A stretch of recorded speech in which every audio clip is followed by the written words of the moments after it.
হাসান বলে, নানাজি আপনার মেয়ের নামের বিচার, ফাতেমার নামের বিচার। বিশ্বনবী মসজিদে নববীতে জোহরের নামাজ পড়ে হাসান হুসাইনকে দেখতে গেলেন, যে দেখে ফাতেমা রান্না করে। আসলে কি রান্না করে? চুলার মধ্যে পাতিল দিয়ে পানি গরম করে আর হাসান হুসাইনকে বুঝ দেয়, ঠিক কিনা? বিশ্বনবীর পায়ের আওয়াজ শুনে ঘুমন্ত হাসান আর হুসাইন জেগে গেল। দৌড়ে এসে নানাজিকে ঝাপটে ধরে ডেকে বলে, নানাজি গতকাল কেন দেখতে আসলেন না? আজকে দুপুর হয়ে গেল, বিকেল হয়ে যাচ্ছে, এখন বুঝি আপনি দেখতে আসার সময় হলো? বিশ্বনবী বললেন, হাসান হুসাইন এই তো এইমাত্র জোহরের নামাজ পড়ে আসলাম, তোমাদের খোঁজ খবর নিতে এসেছি। হাসান আর হুসাইন বলল, কি খোঁজ খবর নিবেন? খোঁজ খবর নেওয়ার আগে একটা বিচার করে দেন। বিচার? আপনি তো আহকামুল হাকিমিন, সব চাইতে বড় বিচারকের সব চাইতে বড় নবী, ইনসাফ ওয়ালা নবী। আপনার কাছে বিচার দিয়ে কেউ কোনোদিন বিচারে ঠকে নাই, ঠিক কিনা? আপনি একটা বিচার করেন। বিশ্বনবী বললেন, কিসের বিচার? হাসান বলে, নানাজি আপনার মেয়ের নামের বিচার, ফাতেমার নামের বিচার। বিশ্বনবী বললেন, ও হাসান, আমার মেয়ে ফাতেমার আবার কি বিচার? কি অপরাধ আমার ফাতেমার? হাসান হুসাইন চোখের পানি ছেড়ে দিয়ে ডেকে বলে, নানাজি আপনার মেয়ে আমাদেরকে খাবার দেয় না কেন? খাবার দেয় না কেন বিচার দিলাম। গতকাল সারাদিন বলেছে রাত্রিবেলা খাবার দিবে, রাতে খাবার দেয় নাই। আমাদেরকে বলেছে তোমরা ঘুমিয়ে যাও, আমি রান্না করি, সকালে দিব। ঘুমায় গেলাম, সকাল বেলায় খাবার চাইলাম, আপনার মেয়ে ফাতেমা তখন আমাদেরকে খাবার দেয় না। দাদা, আমরা ছোট্ট দুইটা মানুষ ক্ষুধার জ্বালায় বেহুশ হয়ে যাই, আর সহ্য করতে পারি না, আপনার মেয়ে খাবার দেয় না। দুপুর হয়ে গেল, দুইজনে কান্নাকাটি করি, আপনার মেয়ে এখন পর্যন্ত আমাদেরকে খাবার দেয় নাই। আমরা দুজন তো আর সহ্য করতে পারি না, কেন আপনার মেয়ে আমাদের সাথে এমন করে? আপনার কাছে বিচার দিলাম, আপনি বিচার করেন। বিশ্বনবী আর কি বিচার করবেন? ধা ধা করে বিশ্বনবী চোখের পানিগুলো ছাড়েন, হুসাইনকে জড়িয়ে ধরলেন, হাসান রে জড়িয়ে ধরলেন, ডেকে বললেন, হাসান রে কাছে আয়। বিশ্বনবী শাম দেশের জুব্বা পড়তেন, শাম দেশের জুব্বাটা উপরের দিকে উঠালেন, হাসান রে দেখালেন, এই তো দেখ তোর নানার পেটের মধ্যে 3টা পাথর বাঁধা। একদিন না খেয়ে থাকার কারণে তোদের পেটে এত জ্বালা, এত কষ্ট। আমি বিশ্বনবীর পেটে গত 3 দিন যাবত কোনো দানা পানি পড়ে নাই। আমি বিশ্বনবী তো না খেয়ে আছি রে হাসান, আমি তো 3 দিন না খেয়ে আছি, আমার পেটেও তো কিছু নাই। নানাও কাঁদলেন, নাতিও কাঁদলেন, পুরো পৃথিবীও কাঁদলো, ঠিক কিনা? ওই কঠিন ক্ষুধার দিন, ওই কঠিন দুর্ভিক্ষের দিন বিশ্বনবী যদি তার স্পেশাল দোয়াটা করতেন, জান্নাত থেকে জিব্রাইলকে দিয়ে খাবারের বস্তা পাঠিয়ে দিত কে? ওই দিন বিশ্বনবী দোয়াটা করে নাই। আমার জন্য, আপনার জন্য, আমাদের জন্য দোয়াটা এখনো আসরাডাই। হাজার ব্যথা বেদনার পরে ফিরে আসনি তুমি আপন ঘরে, দিনের আলো তুমি ছড়িয়ে দিতে, চলে গেলে মদিনায় মক্কা ছেড়ে। হে রাসূল তোমাকে ভুলি আমি কেমন করে, হে রাসূল তোমাকে ভুলি আমি কেমন করে।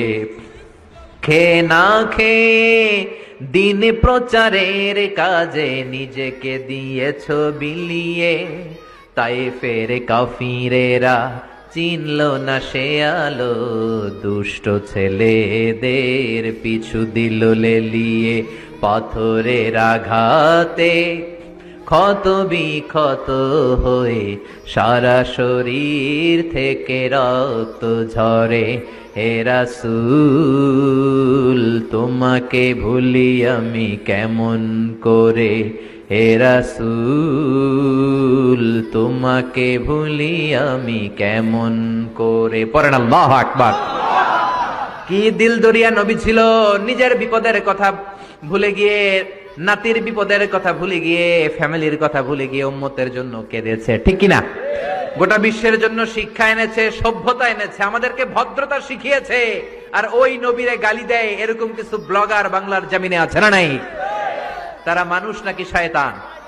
এগুলো পিতৃ পরিচয়হীন জারদ সন্তান, জোরে বলেন ঠিক কিনা? দুই জায়গায় কেউ যদি আমাদেরকে ইনসাল্ট করে আমরা সহ্য করতে পারি না। এক হচ্ছে কোরআন, কোরআনকে নিয়ে গালি দিলে আমাদের কলিজায় আগুন আছে না নাই?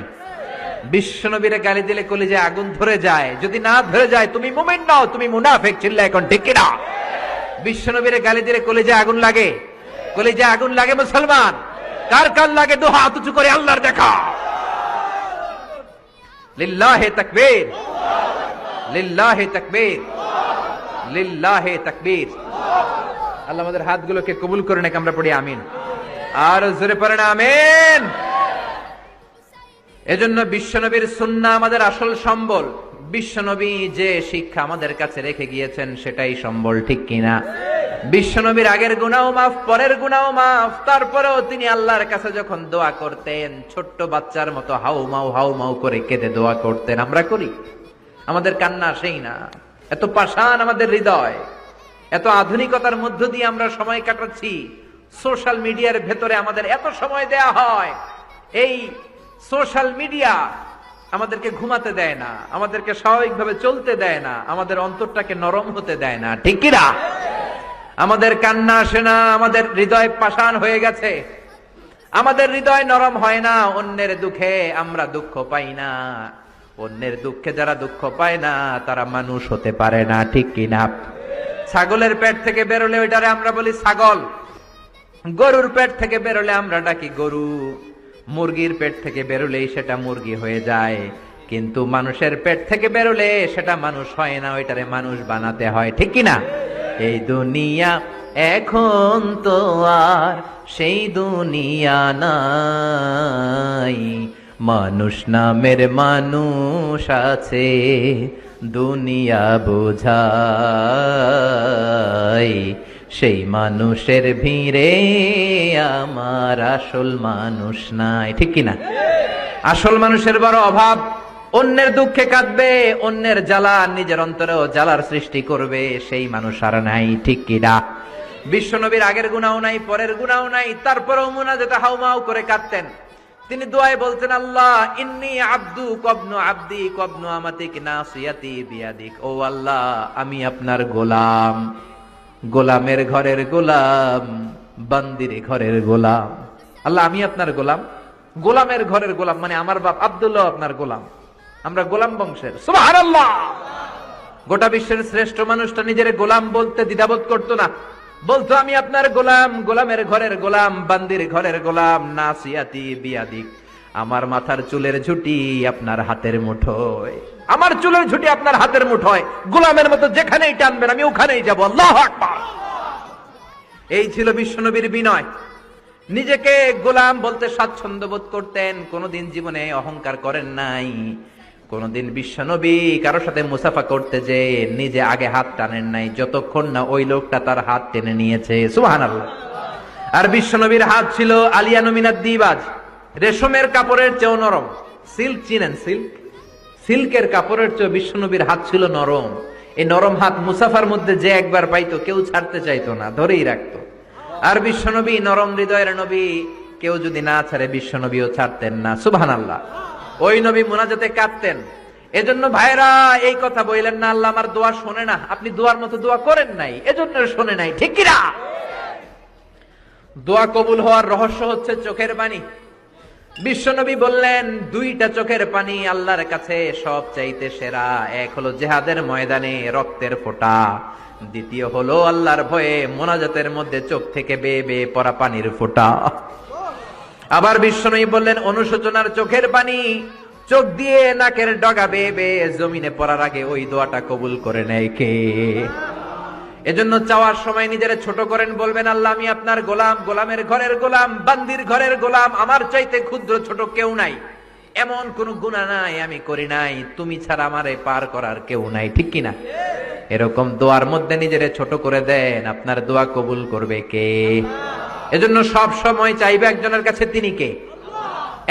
একদল আছে বা এক শ্রেণীর লোক আছে, রোগে যখন পড়ে তখন আল্লাহরে ডাকে, রোগ ভালো হয়ে যায় আল্লাহরে ভুলে যায়, আছে না নাই? নির্বাচনের আগে আল্লাহরে ডাকে, নির্বাচন শেষ আল্লাহরে ভুলে যায়, আছে না নাই? সমস্যায় পড়েছে আল্লাহরে ডাকে, সমস্যা নাই আল্লাহরে ভুলে যায়, আছে না নাই? এমন করা যাবে না, সব সময় ডাকবেন। তবে রব্বুল আলামিন বলেন স্পেশাল কিছু সময় আছে, ওই সময় দোয়া করলে দোয়া কবুল করে নেয় কে? তাহাজ্জুদের সময় দোয়া করবেন।